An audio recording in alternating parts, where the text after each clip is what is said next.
Hello everyone, today I'll show you how to replace the battery in your Emporia Simplicity V27 mobile phone. Let's get started.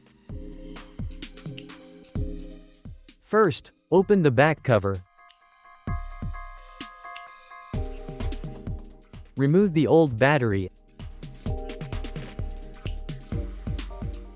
and replace it with the Cameron Sino CS-EAV270SL battery.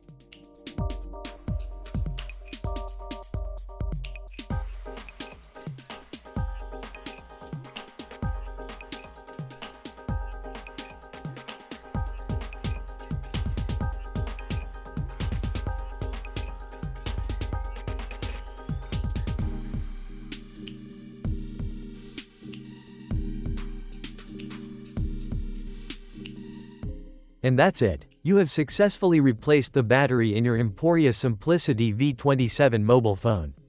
Thank you for watching.